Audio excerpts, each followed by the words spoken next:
Welcome back to the program. Well, to the conversation now, we've since switched to the task of electing a governor for the people of Bayelsa State. Well, that is going to be the election on the 5th of December 2015. Well, the link to the conversation on the program tonight, if you're tweeting your thoughts, is hashtag Bayelsa election, hashtag Bayelsa election, to these handles at CTV Politics, or to my personal handle, it's at Sheun Hawking. Well, you can as well send your thoughts and opinion on these issues to our email. It's politicstoday@channelstv.com. Well, let's get deeper into the matter, shall we?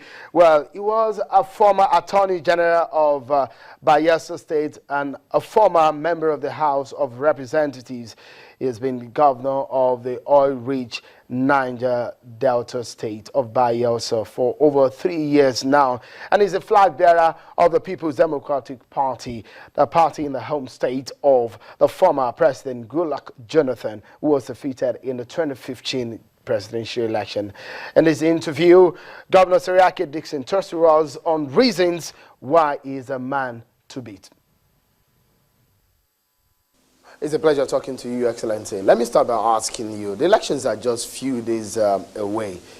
Are you confident of winning at this election? Oh, certainly. From, as you may have already known, I've just concluded my community-to-community engagement, which took me to all major communities and, in fact, almost all the wards in this state. And we held mega rallies in various places within a local government, as opposed to what the other side is doing. And we're addressing major voters right in their communities and where they stay to vote. And Timothy Silva and his party will be roundly rejected. That's a major opponent, isn't it? Oh, certainly, yes. That's the major opposition party in the state. You have any fears about the contest with him? No, that's what I'm saying. Bayelsans are the voters. The voters are not federal institutions that my opponent's campaign is about. Because all he's telling people of Bayelsa is that he will use federal mind to terrorize them, to harass them. He will use federal mind to compromise the electoral process. And they are threatening reprisals for contractors, federal contractors. And you have a few people who are seeking federal appointments. Those are the only people in APC. So what you see there doesn't pose any real challenge to me. And I know that on the 5th of December, they will turn out massively to vote. The only thing left is for the federal government and its agencies not to let the people of Bayelsa down. And let me use this opportunity to call Mr. President to act as the leader of the nation that he is. He's a member of a party, but then he's the leader of our country.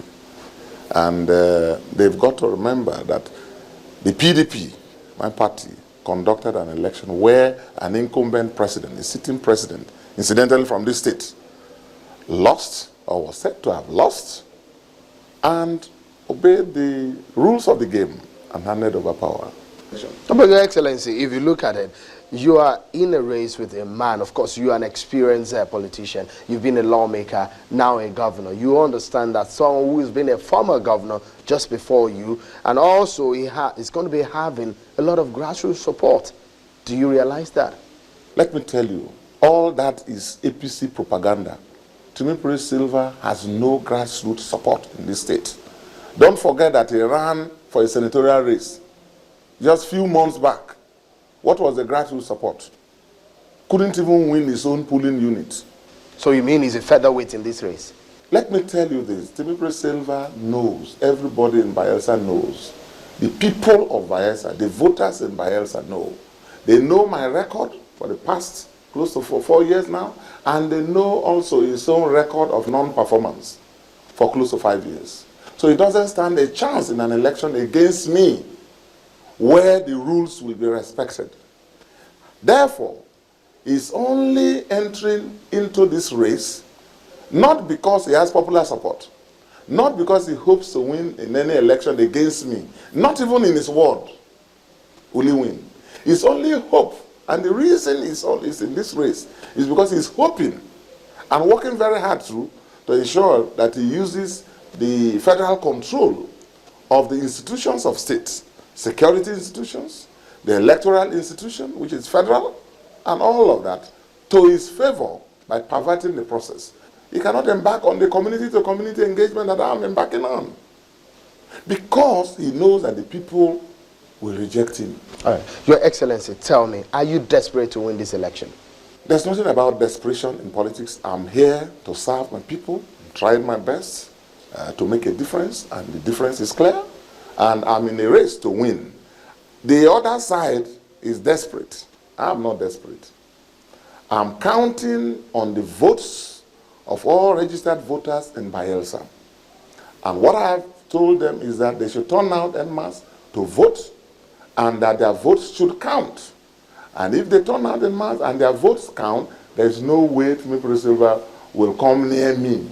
He will be lucky to even score 5% of votes, the total number of registered votes. And this is a fact. You can just go to the streets and talk to the market women, talk to the taxi drivers, talk to the business people you meet along the road, talk to the students, talk to everybody.